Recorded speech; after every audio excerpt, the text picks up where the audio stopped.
Well, good afternoon, everyone. Welcome to Plan to Win, Increasing Women's Net Worth. And we are so excited to be here with you all today. My name is Brandy Bridget, and I have my awesome co host here, Miss Priya Royal.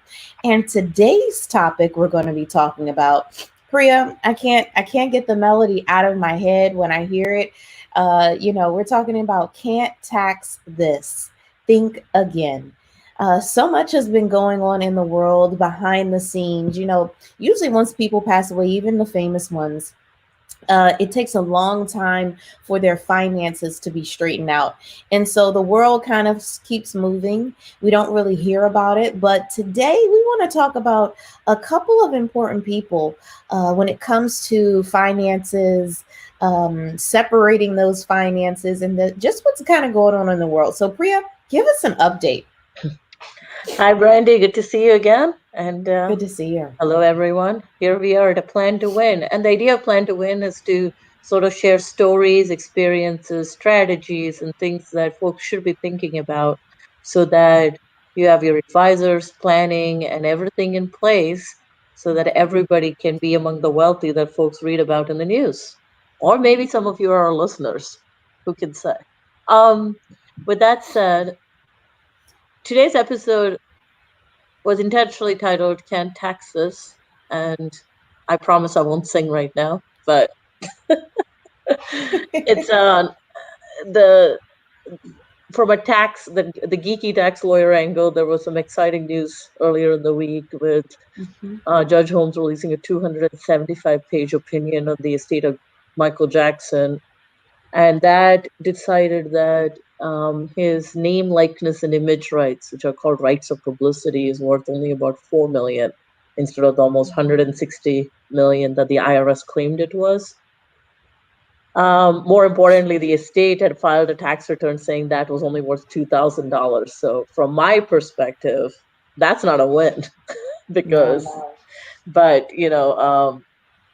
for the IRS, it's a loss. For the estate, in my opinion, it's a loss. Everybody loses in this, right? I mean, but the point is, can you protect it so that it's not that if it is 4 million or to 300 million, can you protect this name, likeness, and image that you may have never actually even realized was worth money? I mean, the fact is, our face is right now in the public eye, Brandy. Yeah. This is worth money right now. I mean, maybe 1 cent, but it's worth money. So, Great. everybody has a right of publicity. So, uh, with that said, the we're going to talk about the Jackson estate and why it was only worth 4 million.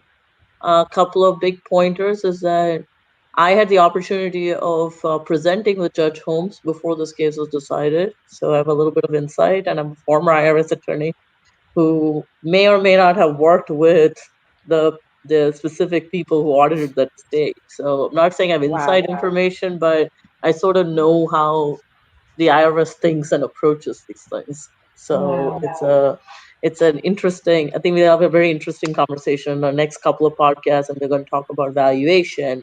How can you tax my name, and how to be protected, and what do you mean that you can actually sell the right to use my own name, or how I dance, or how I walk, reference to a moonwalk. Um, during my life and licensing rights and all those kind of fun things, and what that means for the average consumer or a person, and especially in this world of social media and influencers, what that Mhm. means for the influencer. Whether it's Ryan's Toys displaying his toys, what are his rights of publicity? Or if you're thinking about becoming a YouTube streamer, maybe this is something you need to start thinking about and doing asset protection for. Mhm.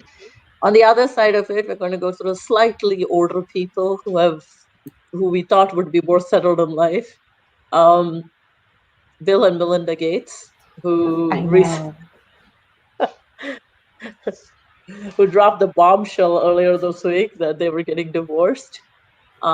News reports has it that they had no prenuptial agreement, which for most folks we automatically think, well, especially if you're wealthy, you have a prenuptial agreement. I can tell you as an Yeah. attorney that that is not quite as common as one might think, although it should be. And what they are doing, as of the latest news that has been released, is that they're having essentially a separation contract. So it's like a post-nuptial agreement, but in the heat of discord and everything else, they're agreeing on how they'll split their assets, who owns what, who has what control. Melinda Gates and Bill Gates have agreed that they both will keep the mission and purpose of the Gates Foundation intact, and they will work together on it. How does this factor into philanthropic things or certain ideas? How does it fact in their case, their children are grown, but for the standard entrepreneur, when a divorce is in the way and maybe they've engaged in charitable and endeavors or they have children, what about the culture and the beliefs, and how are you going to raise the children? What are the culture and the beliefs by which you're going to continue to run a company that you may have built together, a foundation, a charitable thing that you may have done, a grassroots campaign you have started? These are all tax planning issues because they all carry value. These are things you cannot see. So when you talk about asset protection, estate planning, um, creating liquidity through life insurance, doing annuities, all those kind of tools, products, vehicles, strategies, everything is sort of bringing together this whole concept of life protection, which is essentially it's asset protection, estate planning to protect the things that you care about the most. Some of them are things you can see, some of them you can't see.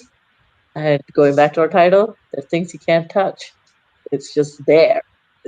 It is what keeps your heart beating, is what it is.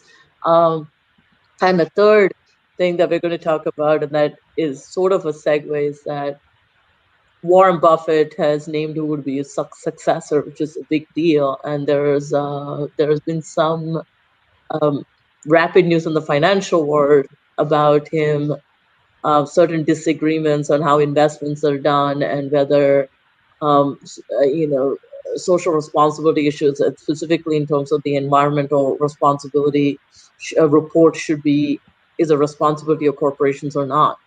And one of the things is that while his shares may be sold, he is refusing to split the shares, which means they're going to go for over $400,000 a share, because the rumor has it that he wants the investors to be sophisticated investors. Now, there are a few things he has been against. He wants sophisticated investors who can afford over almost $500,000 a share. He has been very much against micro investing, such as Robinhood and Stash. He has not been a proponent of cryptocurrency. And one of the things we know, especially as minority women and business owners, yes, they're extremely high risk. But when you start from nothing, your only shot at ever making it anywhere is to do some things that may be extremely high risk. So do I sit here and recommend folks start putting their life savings into micro investments and cryptocurrency? Absolutely not. Do I expect that most people at least dabble in it a little bit, especially when you come from nothing or very little? Absolutely yes. Now, how do you maximize those type of risky engagements? And that applies even to a business sector. So we're going to talk about, Warren Buffett, the old philosophy, the old culture, where finance sits, why that may or may not be where the future of planning and strategy is or should go, and how do you plan for the young entrepreneur, especially who have been tenacious, that had hurdles, whether they were personal, cultural, community oriented. How did they climb them, and how proper asset protection and this type of sophisticated, traditional, overall buckets of planning and strategies and vehicles can protect these folks. They just have to be defined and packaged and painted in a different way to Yep. meet this need of this community. So, um, one of the things I wanted to mention is, again, cryptocurrency is now, the IRS has come up with extensive rules and regulations on taxing cryptocurrency. So, we are also going to talk about the capital gains tax, and the Biden administration has proposed doubling the capital gains tax. It is at, it's basically at 20% if you have any sort of significant gains, but you have to hold the asset for over a year. One of the things that comes with high risk investments is that you're not holding anything for a year, which means it goes at your ordinary income rates, which means it would be at 30, close to 40% plus your state, plus your city tax. It's kind of like when you get your salary or any other money. and Mhm. what the implications of that is when you have, if you got into and got out of the market with GameStop correctly, at the right time, if you That's became a right. Dogecoin millionaire, that sort of things, right? Which has all happened. I mean, these are all news of the last few days.